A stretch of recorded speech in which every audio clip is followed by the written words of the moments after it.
تو اس میں آپ سب سے آگے ہوتے ہیں۔ سوات یقیناً ہمارے ملک پاکستان کا ایک خوبصورت شہر ہے اور اس کو سوئٹزرلینڈ کہا جاتا ہے، اور یہ سیاحین کا مرکز بھی ہے اور مرکز رہا بھی ہے۔ اس سے پہلے بھی وہاں ایک واقعہ ہوا کہ وہ جو لوگ دریا کے اندر پھنس گئے پانی میں، اور سرحد یا کے پی کے حکومت وقت نے بر وقت ان کی مدد نہیں کی، تو اس کی بھی ہم انتہائی مذمت کرتے ہیں اور اس سے پہلے بھی مذمت کر چکے ہیں، چونکہ وہ بھی لوگ تھے اور وہ باہر سے آئے ہوئے تھے، گویا کہ وہ اہل کے پی کے خیبر پختونخوا کے وہ مہمان لوگ تھے۔ تو حکومت وقت کو یا وہاں جو با اختیار ادارے ہیں، اگر وہ وسائل استعمال کر لیتے تو ان کی جانیں بچ سکتی تھی۔ اسی طریقے سے یہ 2-4 دن پہلے جو واقعہ ہوا تو ہمارے اکابر نے، اہل علم حضرات نے، سب نے اس بات کی مذمت کی ہے، اور میرے محترم کوئی بھی شخص جو ایک درد دل رکھتا ہو وہ اس بات کی حمایت نہیں کر سکتا کہ کسی شخص کی جان لی جائے۔ وَمَن يَقْتُلْ مُؤْمِنًا مُتَعَمِّدًا فَجَزَاؤُهُ جَهَنَّمُ خَالِدًا فِيهَا۔ اور ایک یہ بھی ہے کہ آپ یقین جانیے کہ وہ بچے جب ہمارے پاس اداروں میں پڑھنے کے لیے آتے ہیں تو ہم ان کو ایک امانت سمجھتے ہیں، اور آپ صلی اللہ علیہ وسلم فرماتے ہیں لا دین لمن لا امانت لہ، اس شخص کا تو دین میں کامل حصہ بھی نہیں جو امانت دار نہ ہو۔ تو گویا کہ یہ جو شخص ہے یہ مدارس پر ایک دھبا تھا، اور یہ ایک درندگی صفت اور درندگی صفات رکھنے والا شخص ہمارے ہاں آیا تھا اور اس نے یہ جرم کیا۔ حکومت وقت سے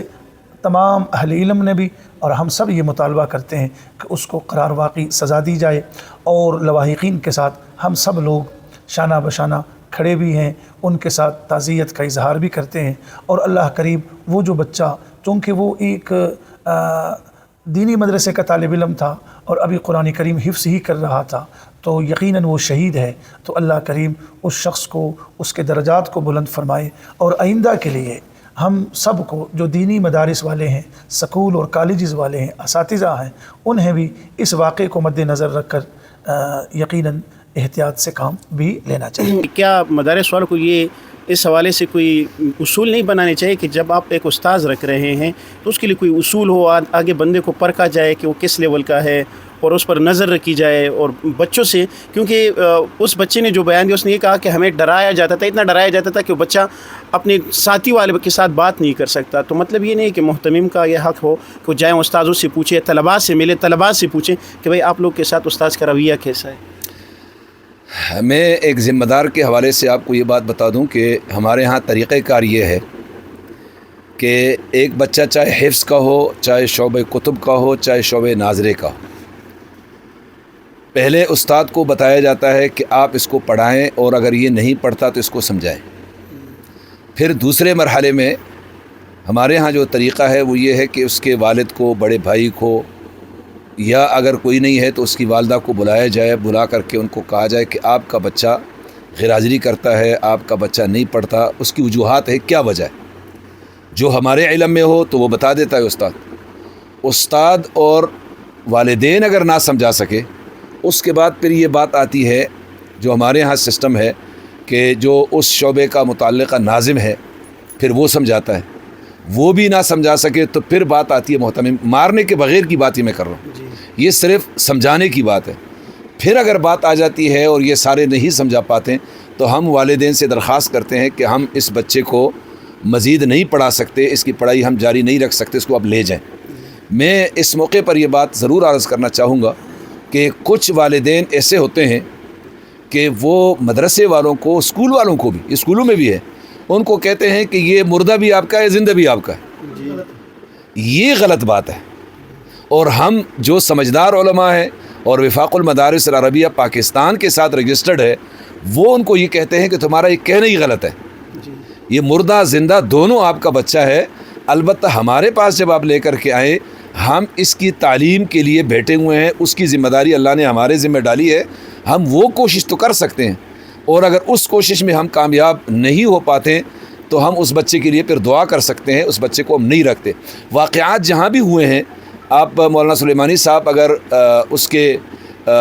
کا ریکارڈ آپ اٹھا کر کے دیکھیں تو کسی معیاری مدرسے میں ایسا واقعہ کبھی نہیں ہوا۔ یہ دور دراز علاقوں میں جہاں غیر رجسٹرڈ اور علماء سے منسلک ادارے نہیں ہوتے، اور ایک قاری صاحب جس کو اس نے قرآن حفظ کیا ہے اس کو یاد ہے یا یاد نہیں ہے، اور اس طرح کی حالت میں لے کر کے وہ بچوں کو پڑھانا شروع کر دیتا ہے۔ اب اس بیچارے کو یہ نہیں پتہ ہوتا کہ میری ذمہ داریاں کیا ہے، میں نے کرنا کیا ہے۔ تو عموماً یہ واقعات اس طرح کی جگہوں میں ہوتے ہیں جس سے بدنامی پھر جو ہے یقیناً علماء کی ہوتی ہے۔ میں نے اس سے پہلے بھی گفتگو میں یہ بات عرض کی کہ قوم کو مدارس سے بدظن ہونے کے بجائے اپنی اولادوں کو ایسے مدارس تک پہنچانے کی کوشش کرنی چاہیے جہاں پر وہ وفاق المدارس سے رجسٹرڈ ہو، اور وہاں معیار تعلیم بھی دیکھیں۔ دیکھیں، والد صاحب کو اور والدین کی یا بزرگوں کی ذمہ داری صرف یہ نہیں ہے کہ ایک بچے کو مدرسے میں بھیج دیا، بلکہ اس کے بعد اس کے تعلیم کے سلسلے کو دیکھنا کہ یہ بچہ پڑھ بھی رہا ہے کہ نہیں، اس کے اساتذہ سے۔ یہ جو بچہ ہے یہاں تو میں سمجھتا ہوں کہ اس کے والدین نے تو ذمہ داری پوری نہیں، انہوں نے ذمہ داری اس حد تک پوری کی ہے کہ وہ جو اس کا والد سعودی عرب سے آیا وہ کہتا ہے کہ میں واٹس ایپ کے ساتھ ان کے رابطے میں تھا، سارا کچھ تھا۔ یہاں تو یہ لوگ اب کیوں اس طرح مار پیٹ کرتے تھے، اس کی کوئی وجہ میں جتنا بھی تک میں نے انٹرویو دیکھے ہیں، حالات دیکھے ہیں، سمجھ نہیں آئی کہ آیا یہ ان کا مستقل یہی طریقہ تھا، اور یا یہ ہے کہ اس بچے کے ساتھ جو ہے تشدد کی کوئی صورت آئی ہے۔ کچھ باتیں ایسی آئی ہے کہ وہ مارتے تھے بچوں کو، لیکن وہ اتنی مار کی اب تک جو ہے، اس کو تو کافی سال ہو چکے اس ادارے کو، لیکن ایسی کوئی صورت پیش نہیں آئی۔ تو اب یہ واقعہ کیسے ہوا اور کیا ہوا، بہرحال اس کی انویسٹیگیشن ہونی چاہیے۔ دیکھیں، اس میں تو ریاست کی بھی ذمہ داری بنتی ہے کہ ایسے قوانین بنا دیا جائے کہ جہاں پہ بچوں کو سزا نہ دیا جائے۔ پھر جو ادارہ ہے، مدرسہ ہے، دینی ادارہ ہے، اسکول ہے، کالج ہے، یونیورسٹی ہے، وہاں پہ ادارے کی طرف سے بھی ایسے قوانین بننی چاہیے، ان کا دیا جائے اور قانون کے حوالے کیا جائے۔ جی، مدارس کی ذمہ داری تو یقیناً بہت بڑی بنتی ہے کہ ایسے لوگوں کو رجسٹر نہ کیا جائے اور ایسے لوگوں کو اپنے ہاں پناہ نہ دی جائے۔ اور جیسے ابھی ہم مدارس والے کھل کر، اگر وہ غلطی ہو تو جیسے ہم کھل کر، یہ موم بتی مافیا والے کبھی اپنی غلطی بھی نہیں جانتے، لیکن ہم لوگ کھل کر اس بات کا اظہار کر رہے ہیں کہ وہ شخص غلطی پر تھا اور اس کو قرار واقعی سزا دی جائے، اور حکومت وقت کو چاہیے کہ دن تو چھوڑیے کہ رات کے وقت میں بھی اس کو گرفتار کریں، سر جوڑ کر بیٹھنا چاہیے اور حکمت عملی کو وضع کریں کوئی۔ اور اسی طریقے سے جس شخص کو آپ اپنے ہاں رکھ رہے ہیں بحیثیت استاد، اس کی جانچ پڑتال بھی ہو، تعلیمی اعتبار سے بھی اس کا تجربہ دیکھا جائے، اور آیا وہ طلباء کے احساسات کو سمجھتا ہے یا نہیں سمجھتا۔ تو یہ چیزیں بھی بہت ضروری۔ والدین کی کمزوری نہیں ہے کہ بچوں کو مدرسہ بھیج دیتے ہیں اور پھر پوچھتے نہیں ہیں کہ بھئی بچہ کس سال میں ہے، کس سال میں۔ یہ بہت بڑی کمزوری ہے، پاکستان میں بہت بڑی کمزوری ہے، یہ اسکولوں میں بھی ہے، کالجوں میں بھی ہے، اور یہ مدارس میں بھی ہے کہ ہم بچے بھیجتے ہیں اور اس کے بعد بچوں کا پوچھتے نہیں ہے کہ یہ پڑھ رہے ہیں یا نہیں پڑھ رہے۔ مثلا ایک بچہ وہ ایک مدرسے میں چلا گیا، معیاری مدرسوں میں تو طریقہ کار یہ ہے کہ اگر میں اپنی بات بتاؤں،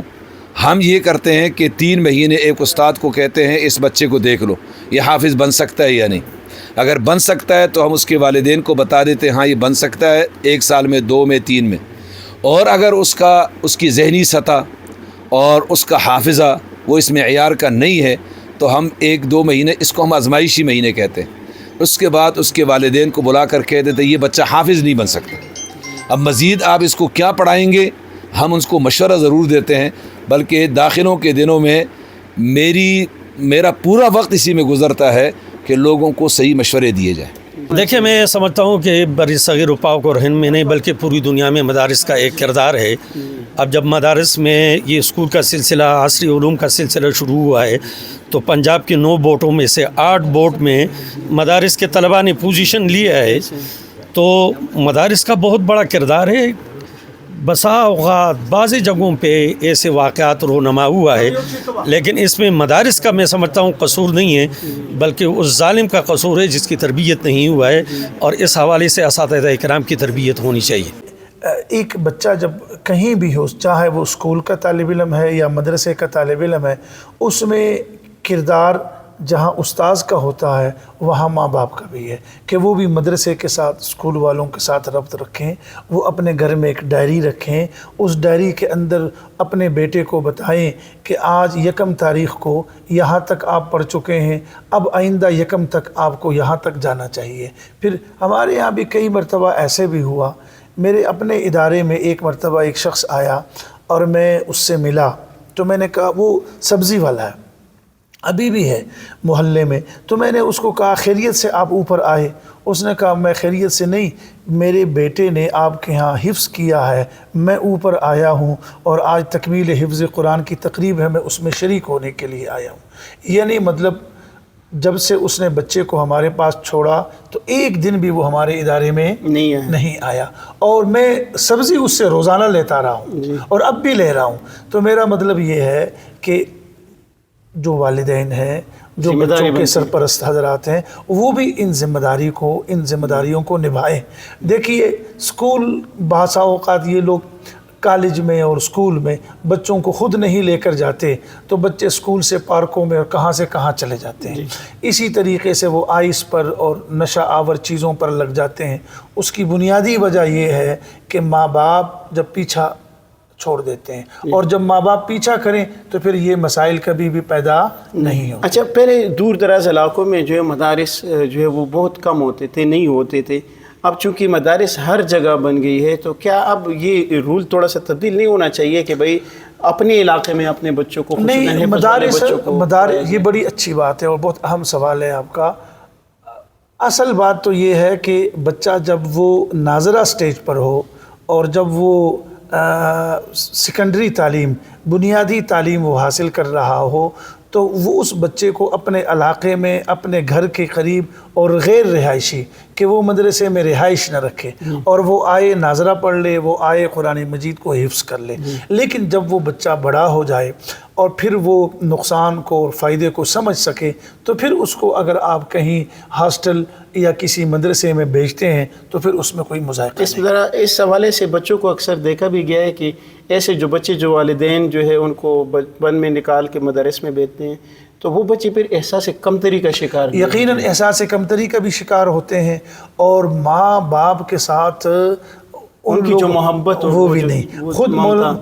مولانا طارق جمیل صاحب ایک جگہ فرماتے ہیں کہ میں بچپن میں باہر نکالا گیا تھا پڑھنے کے لیے، تو میرے والد جب فوت ہوئے تو میرے اور بھائی برادران بلک بلک کے رو رہے تھے، مجھے رونا نہیں رہا تھا۔ اس کی بنیادی وجہ یہ ہے کہ میں بچپن میں اور وہ لڑکپن میں جی، تو مطلب یہ ہے کہ ان بچوں کو ابتدائی تھا، اور آپ سر سید احمد خان کو دیکھیں، آپ مولانا حسین احمد مدنی کو دیکھیں، مولانا ابوالکلام آزاد کو دیکھیں رحمۃ اللہ علیہ، اور کسی بڑے مولانا شاعر مشرق محترم علامہ اقبال مرحوم کو دیکھیں، کسی کو بھی دیکھیں، اپنے ہمارے پاکستان کے جو فاؤنڈر ہیں وہ بھی مدرسۃ الاسلام سندھ کے پڑھے ہوئے ہیں، وہ مدرسے کے پڑھے ہوئے ہیں، یہ مدرسۃ الاسلام سندھ اس مدرسے کا نام تھا، بعد میں پھر اس کو جناب من تبدیل کر دیا گیا۔ یہ قائد اعظم مرحوم کی بات کر رہا ہوں۔ ان حضرات نے ہمیشہ ابتدائی تعلیم اپنے علاقے میں حاصل کی جی، اور اس کے بعد پھر یہ جب بڑے ہوئے اور عقل شعور میں آگے بڑھے تو پھر یہ جناب من ہاسٹل میں یا کسی اور شہروں کا پھر انہوں نے انتخاب کیا۔ جی، بہت شکریہ، نوازش آپ کا، اور اللہ کریم آپ کے ان خدمات جلیلہ کو ہمیشہ کے لیے قبول فرمائے۔ جزاک اللہ۔ السلام علیکم۔